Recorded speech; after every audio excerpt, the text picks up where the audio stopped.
If people are dieting now more than ever before, then why are nearly 1 in 3 American adults overweight?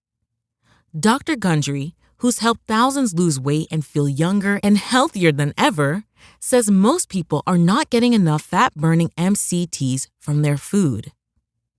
MCTs are a special kind of compound that instead of turning into fat when you consume it, turns into ketones, which is a chemical that breaks down the excess fat in your body.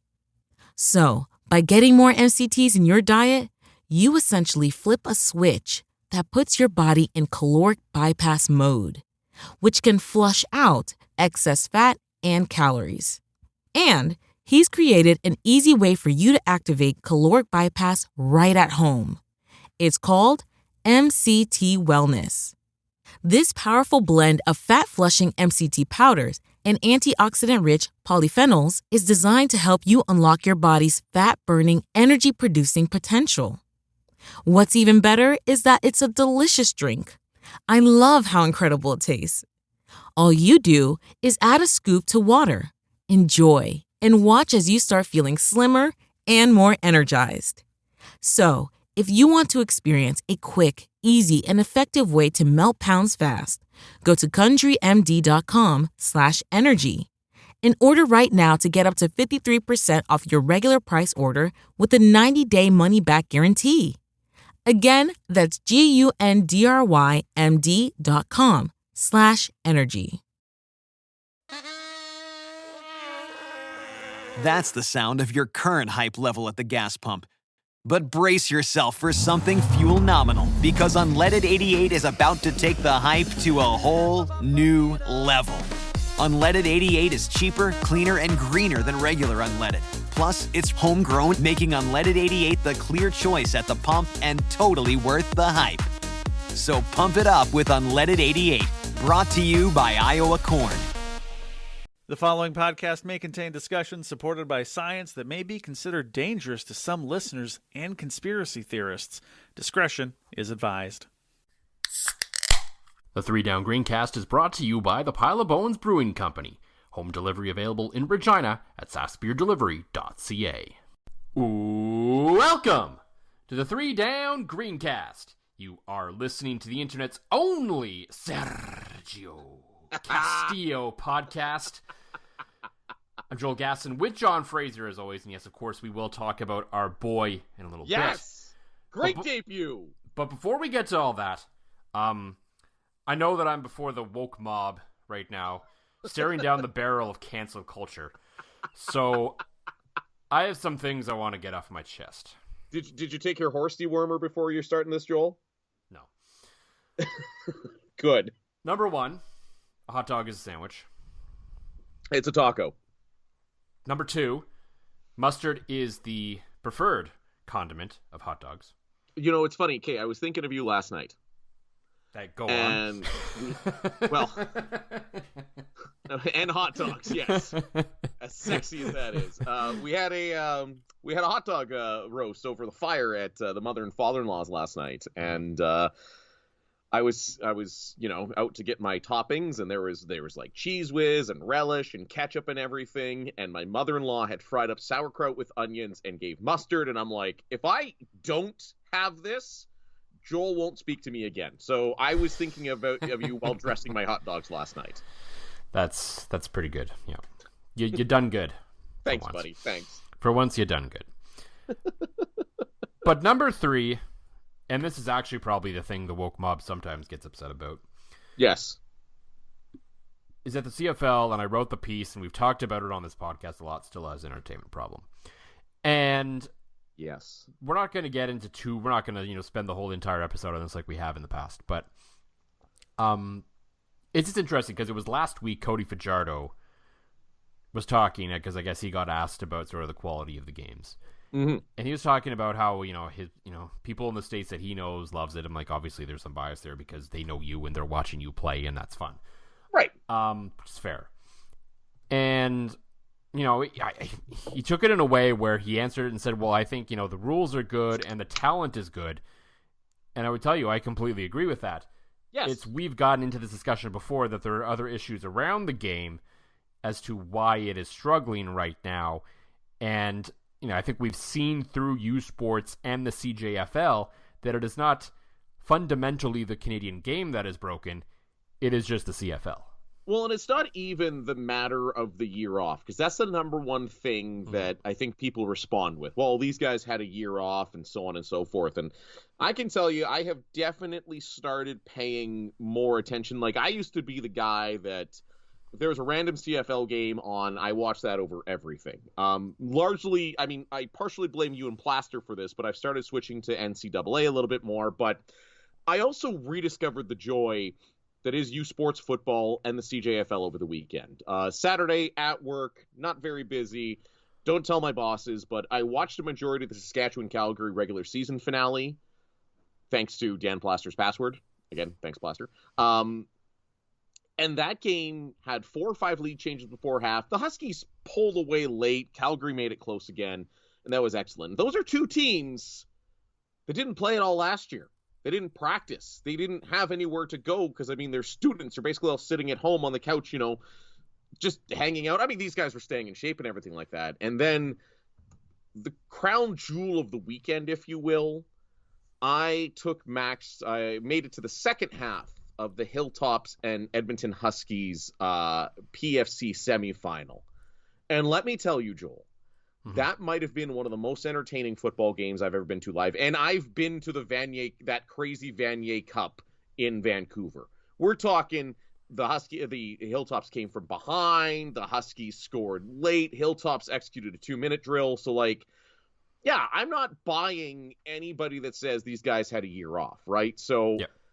We bought it a few weeks into the season, the first few weeks, maybe even the first half.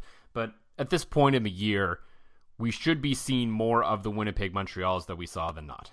Yeah, which all kudos aside, that was the first game that I found this year that, and I mean, again, as a Bomber fan, I knew it was totally irrelevant, but it was the first game that, it was close, it was back and forth, it was entertaining, you didn't know what the outcome was going to be, and I think that's been the problem with the CFL so much. So I encourage our listeners and our fellow football fans in Saskatchewan especially, and in Manitoba, don't subject yourself to shitty football. Because by far and wide, the CFL has been some pretty shitty football this year. Go out, if you're in Saskatchewan, if you're in Saskatoon, the Hardy Cup semifinal, UBC visits Saskatoon, 1 o'clock Saturday. Go check that one out. I'll be having a birthday celebration for my little guy, so I can't quite make it myself. Sunday, if you're in Regina, PFC final, Hilltops Thunder.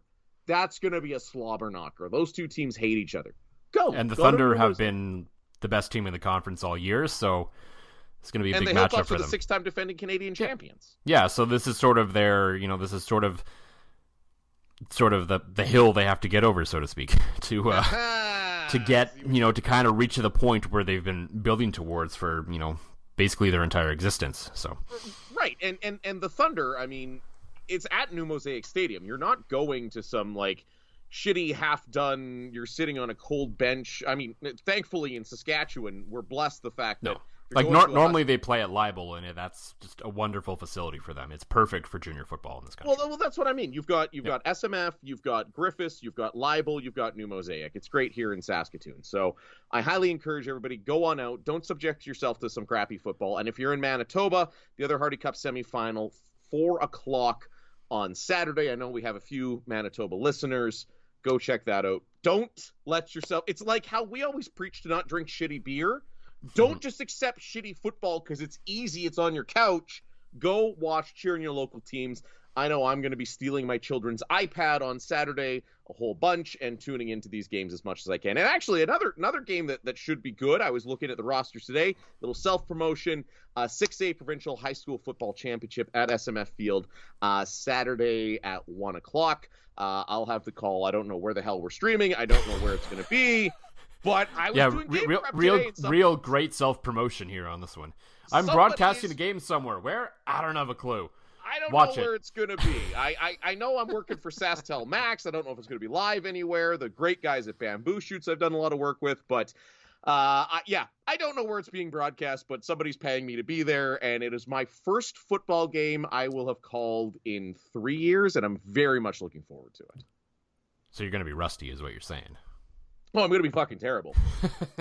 I know I'm going to be terrible, but hey, I'm doing prep work, just more than I do for this podcast. No, the prep work I do for this podcast is, shit, I'm out of beer. I need to stop on the way home to get some beer. So I'm doing more than that. That's not entirely true. You did do 2 bits of prep for this episode today. Number 1, you got the schedules open, so you got the correct dates of when this weekend's games are.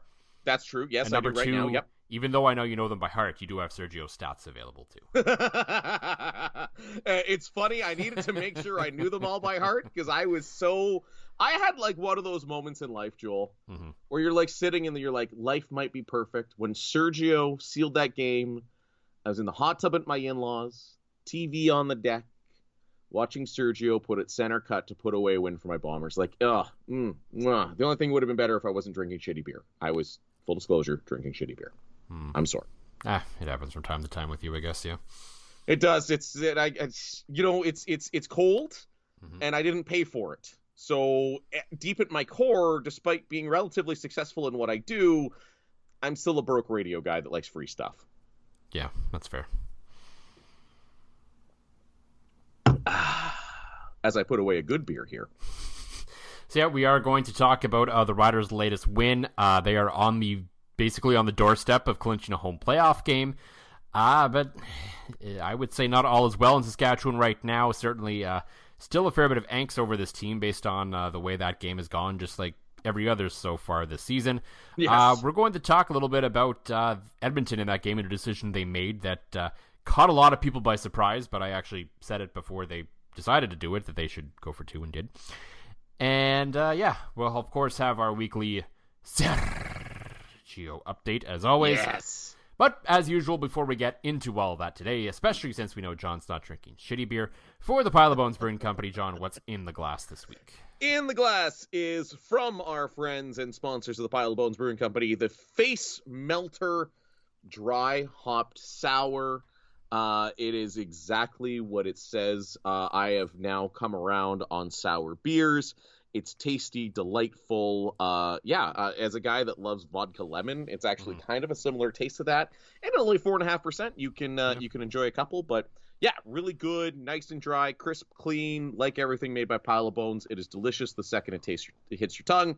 I literally went into the liquor store today saying to myself, I walk into the walk-in cooler going, okay, what do I want today? And I just let my gut take me, and it took me to the Face Melter, which, again, great name, great design with the whole spooky melted faces on it. Max describes it as the spooky beer because it's like green and there's like what looks like ghosts on it or zombies. So I highly recommend giving it a try if you like sour beers. If you don't like sour beers, you're going to hate it. But if you do, you're going to love it. That's fair. From what I've been told, there is a new batch of it coming, and it's supposed to. Nathan is hopeful that it's going to be even more sour. I would enjoy that as a man that enjoys sour things. Absolutely. For me, I am at basically the opposite end of the spectrum entirely from a face melting sour beer. I have the other seasonal that was just recently released from the Pile of Bones Brewing Company, the Scotch Ale. Ooh, yes. So it's dark, it's malty, it's rich, got some kind of caramelly notes. So it kind of comes darker, but it's not actually like brewed with darker sort of ingredients that make it that way.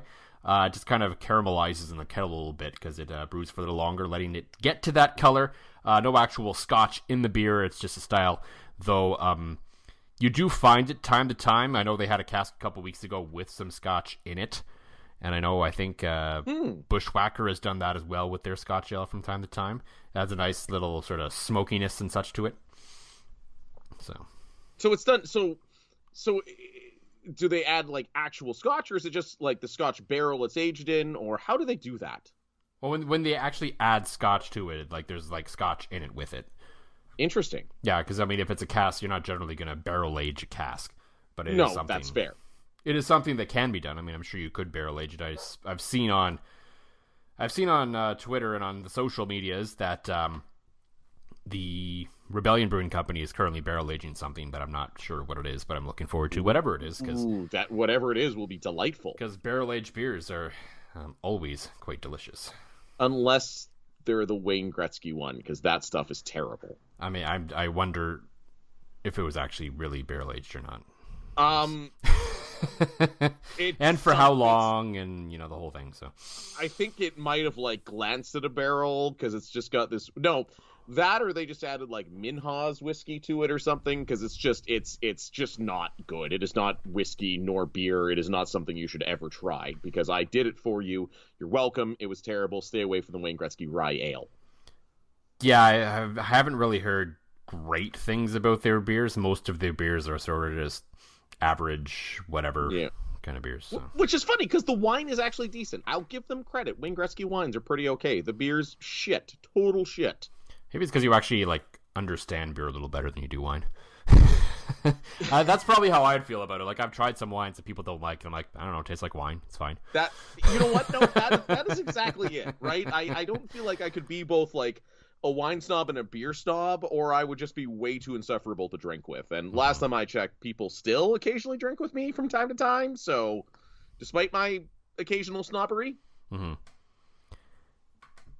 probably would have had to do some drinking on Friday night to get through that Rider game.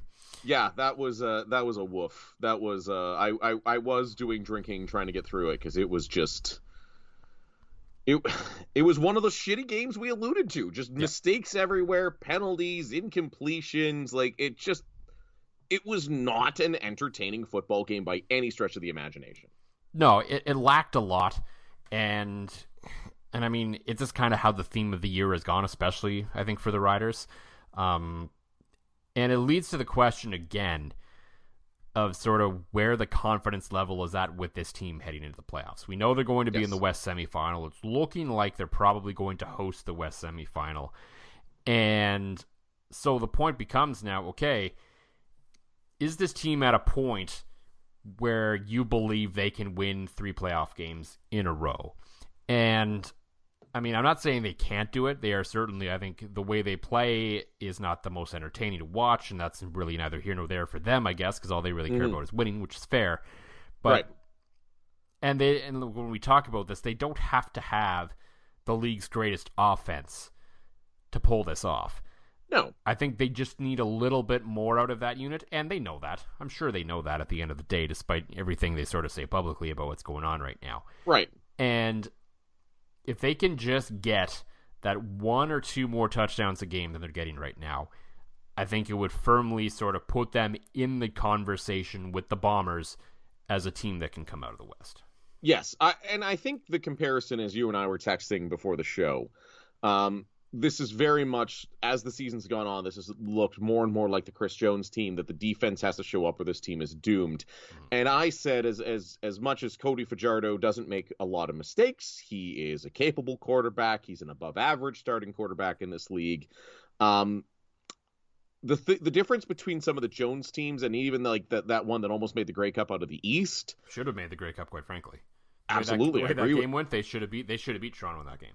So. Exactly. Now, the thing is Kevin Glenn always had the big playability, and it just seems like that is exactly what this offense lacks. If the defense, if there's a blown assignment and they're down 2 touchdowns at any point to anybody, I don't know if they're coming back. And you're going to need to do that, especially, and this is a great stat dug up by Greg from the Piffles podcast. I promised him I was going to steal this stat, and I also promised him I would give him credit, though. Just like he gets the credit for the Sergio shirts if the Bombers take, my deal I've offered them. We'll get to that in the Sergio update. But the Riders, against everybody that's not Calgary and Winnipeg, 19-0 since Cody's first game as starting quarterback, which was a loss at Ottawa, a game that they also should have won. But so against everybody that's not the 2 teams you have to get through, they're 19-0. Against the 2 teams you got to get through, since Cody came in, they have 3 wins. Yeah. Which is not good when you have to win against those 2 teams. So I don't know if maybe this team plays down to other teams, or it's such a weird stat. Because I watched this football team and the deja vu, and you alluded to it, the ground hog day finishes. Yeah, so I'm going to bust out something here that you will be quite familiar with that stat where they've only won 3 games against the 2 teams they're going to have to beat to the Grey Cup. Yes. Is it a super stat or a meaningless number? Friends of the show would know that that's, of course, from Tim and Sid / Tim and Friends. I don't know if he still does it or not, but yeah, I think he does. I would say it's a super stat. And the reason I would say it's a super stat is it is proof that this team is good. This team is very good. Like Cody Fajardo, this team is very good to above average to very good on any given week. Mm-hmm. Calgary and Winnipeg in the past 2 years have been very good to great consistently. Yeah. Yes, they've had their stumbles. Yes, there's teams that, maybe it's a matchup thing, but to me, it's a super stat because it proves that this team can win the games they're supposed to win with Cody and all the rest of the pieces. But it proves that this team cannot win the games that maybe they're not supposed to win.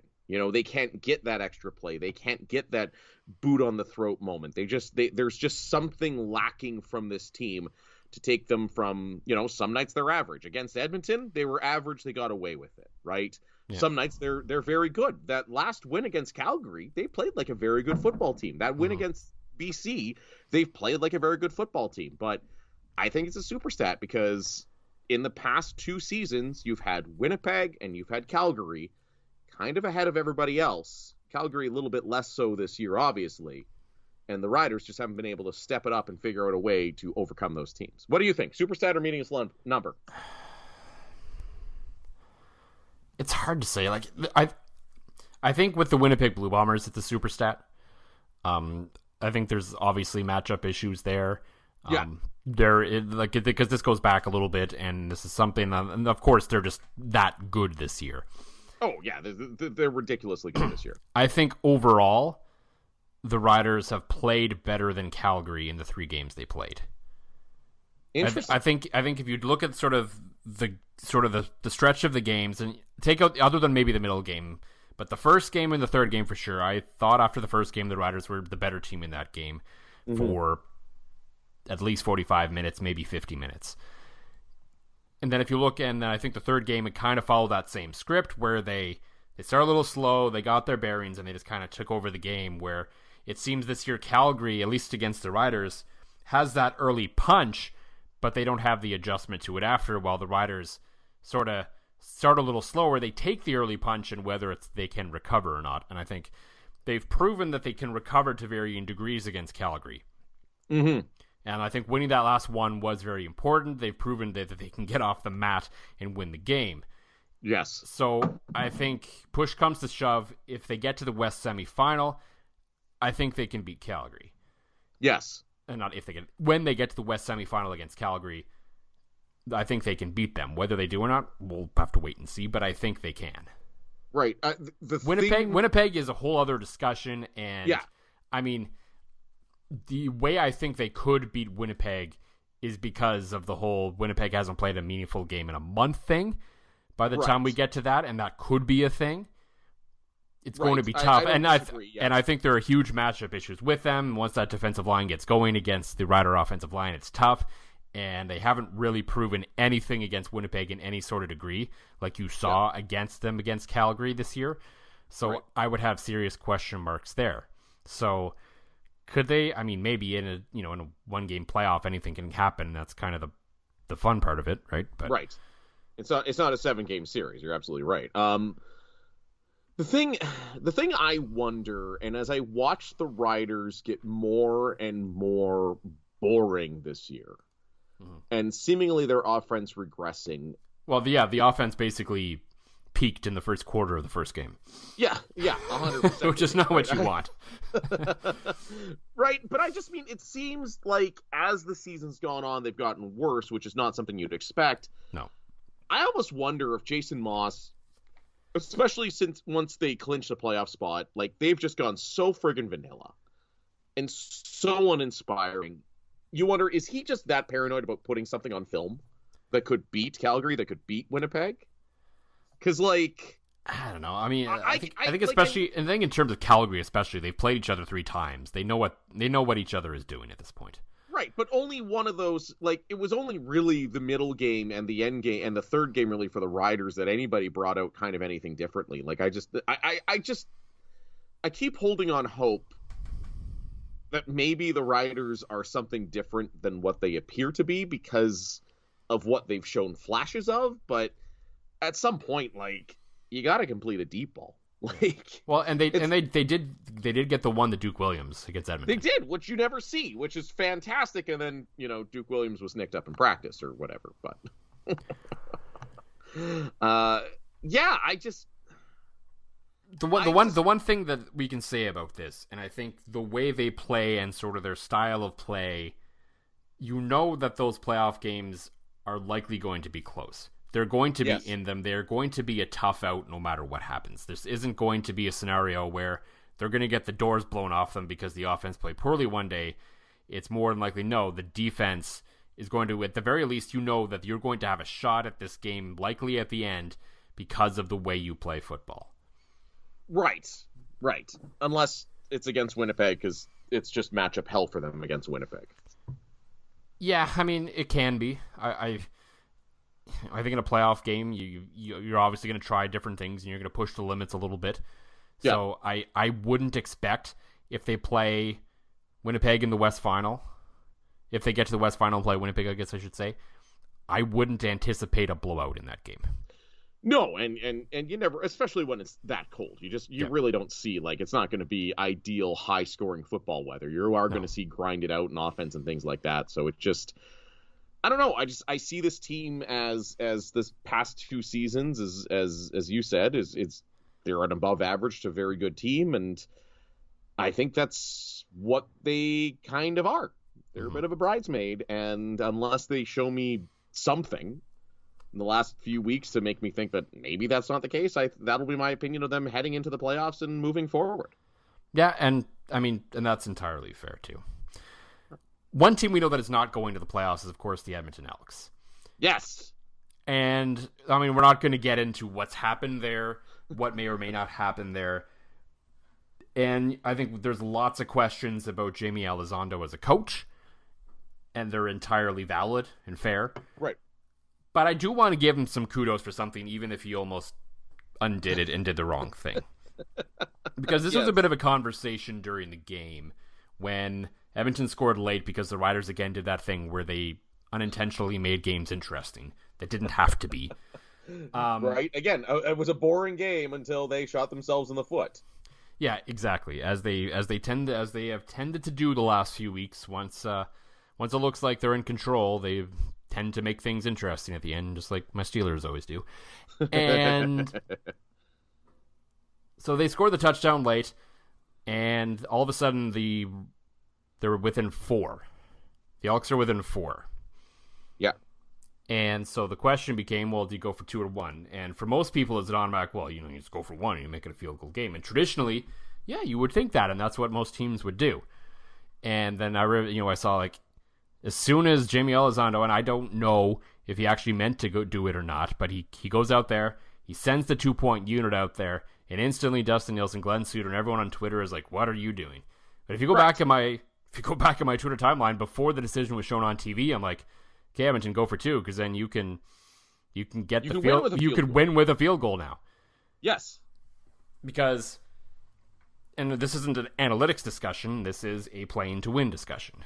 Yes, because ultimately, as we know, unless you're the Riders, who for some reason were able to recover like 3 of them in a row in one game, which again leads to your Groundhog Day theory. Recovering onside kicks is probably the lowest percentage play in all of football. I would agree. Other than maybe the end zone fade. So, yes, that too. Which offensive coordinators refuse to stop calling for some reason. Which I will never understand. Yeah. So, with that in mind, why would you play essentially for overtime in that scenario? When okay, if I actually do recover this football, I really want to give myself a good chance to win this football game. Well, and so you know what? I'm going to go for 2, and even if I don't get it, well, then I need a touchdown. And you know what? We're in last place. We're not making the playoffs anyway, so who cares? Let's play to win this damn football game. Well, the thing is, if you're recovering the onside kick, it's generally instant field position. Like, you're usually a first down or 2 away from field goal range, right? And in the CFL, you only need to get to about the 50 for like a long field goal range. Well, that's it, right? And with Sean White as your kicker, you're probably banking that he's going to make it. So Yeah.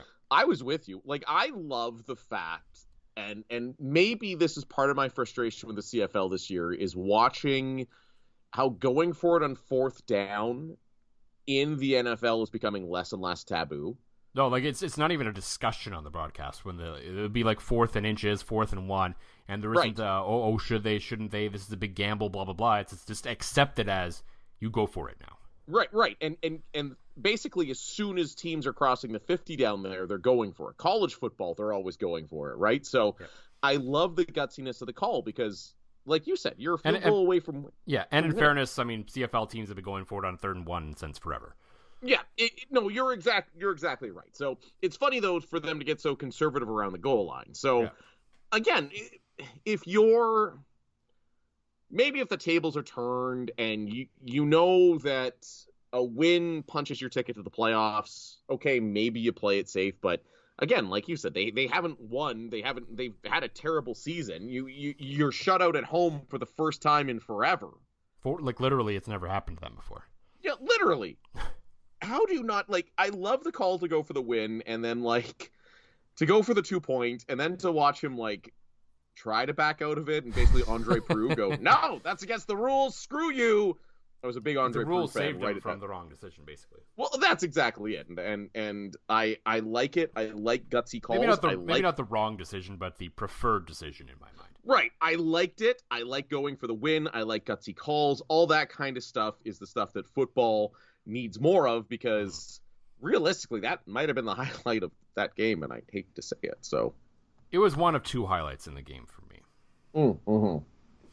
The other, I mean, I guess there's 3. I guess that Duke Williams catch was a bit of a highlight. That was pretty okay, and it made us think that there might be potential for them to do good stuff. Mm-hmm. It opened the door for potentially. It was a nice play, all of that. And I guess another sort of weird highlight is the fact that Duke Williams has now recovered an onside punt in his first 3 games. Which is, and every single one looks the same. Yeah. I texted They're getting progressively easier even. There was no one within 10 yards of him on that one. Duke Williams sitting there to catch an onside kick. That's why I texted you and kind of kidding, but also kind of serious. Is he now their nod for special teams player of the year? Those are 3 big catches to put games away. And I mean, Lowther's been great again, almost boring how great he's been. But do you not as a guy that loves chaos, I would almost vote for Duke Williams as most outstanding special teams player for the Riders. I mean, Lowther's probably going to win in a landslide, so I mean, it would be funny to throw a vote his way if I had one, yes. Oh, how good would it be to just explain, listen, you get somebody back there that doesn't catch all 3 of those balls clean, those could have been 3 losses, and then the team is really in shit. Mm-hmm. The other guy who maybe you could throw a special teams vote right now if you wanted. Oh, yes, absolutely, I would right now. And this was probably the play of the game. And I don't mean this this was a bad... if this was even a good game, this could have been the play of the game, was a punt from Kerry Vedvik. The one that he bombed 75 yards, got the right bounce, and it hooked right out of bounds at the 5. Oh, just outstanding stuff. And the wind was taken out of the sails a little bit, that Edmonton came right back and kind of drove down a little bit. It's unfortunate they didn't take advantage of the field position, but that punt was just... The only punt better was the only better punts we've seen this year have been from the San Diego State punter who bombed a 91 yard in the air in 90 Hawaii. Yards, which apparently Vedvik did in Norway. You were telling me. Yeah, 3 Down Nation's J.C. Abbott, our sort of global expert, said that I think he had a 92 yarder or something in when he's playing in Norway. I don't care what kind of wind you got at your back. I don't care what kind of I don't care that you're doing it in Norway. A 92-yard punt is a 92-yard punt.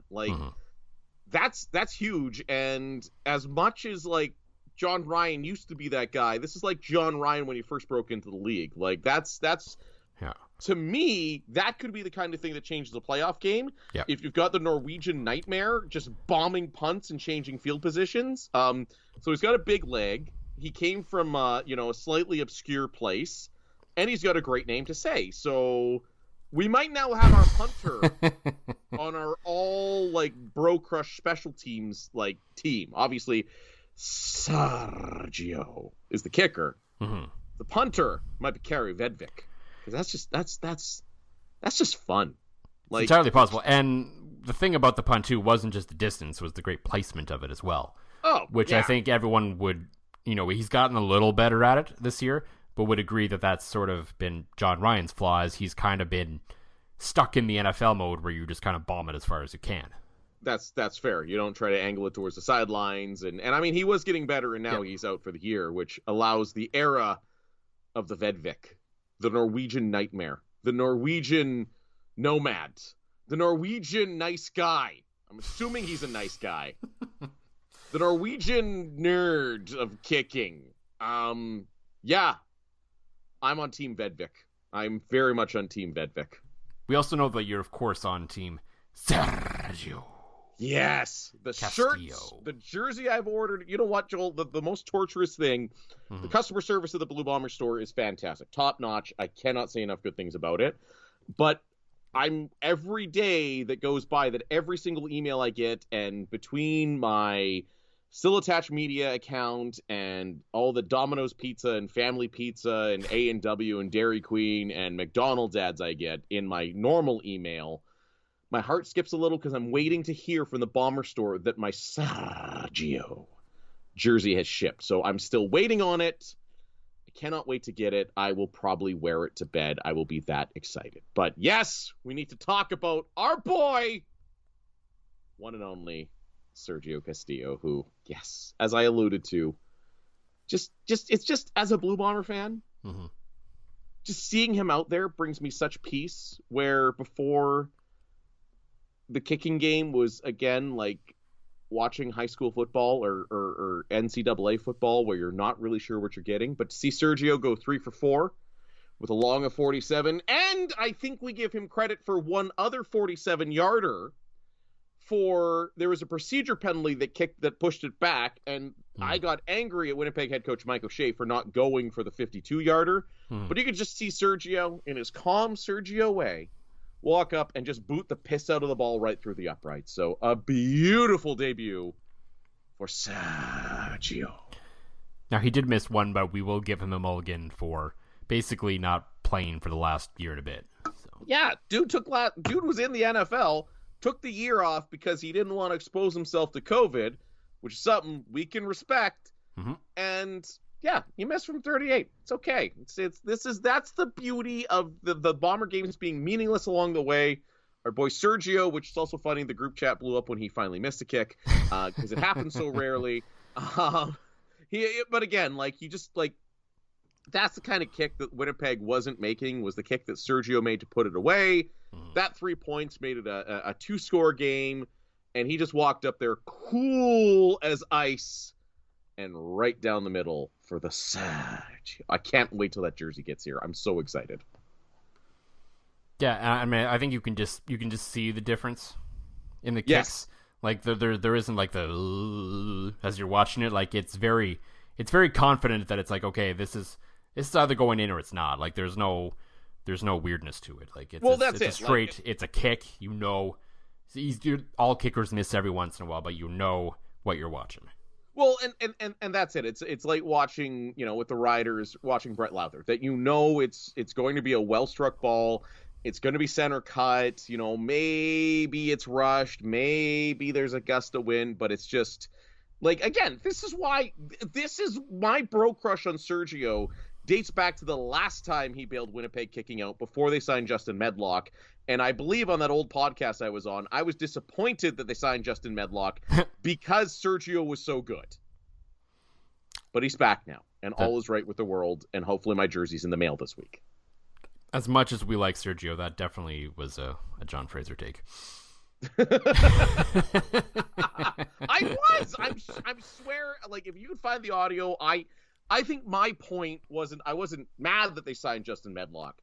My point was that Sergio was so good in his limited time with Winnipeg, and he would go on to reaffirm this with Hamilton, BC, and the New York Jets, that money that they spent on Medlock could have been spent elsewhere because Sergio wouldn't have been as expensive as Medlock, and Sergio was outstanding. Guy was an all-star. Yeah, I mean, it wasn't wrong thinking at the time, but I mean, I think the Medlock signing proved to be the right one eventually. Probably pretty quick, actually. But only because Sergio's back for this year's Grey Cup run. Mm-hmm. And the Bombers better send me a jersey. Well, it's coming, isn't it? I also love the fact that they remembered and they tweeted you his number. And did you see when they went up 31-21 what they tweeted? I did, yes. I believe you sent it to me. Well, I was so excited. I'm like, the weird thing is they don't follow me. So yeah. I'm thinking to myself, I'm like, maybe I've just harassed them enough that they're starting to see this. But to see the Bombers when they go up 31-21 and see a Sergio, I'm like, yes! Yeah, my influence has landed with somebody. They did need a few more S's on those tweets, but yes. 5 S's. That's how you started, because I had to count the S's on the shirt that Greg from Piffles designed for us, because I needed it to match the jersey. Hey, Jacques Cartier. Show's over. That's the sound of your current hype level at the gas pump. But brace yourself for something fuel nominal, because Unleaded 88 is about to take the hype to a whole new level. Unleaded 88 is cheaper, cleaner, and greener than regular unleaded. Plus, it's homegrown, making Unleaded 88 the clear choice at the pump and totally worth the hype. So pump it up with Unleaded 88, brought to you by Iowa Corn. Save big money on your next painting project. Menards carries Purdy paintbrushes, roller covers, trays, and paint kits to help you get the job done right. Purdy brushes are handcrafted in the USA and are the #1 brand preferred by professionals. Save big on Purdy painting tools at Menards, America's #1 home improvement retailer for customer satisfaction according to J.D. Power. For J.D. Power 2024 award information, visit jdpower.com/awards.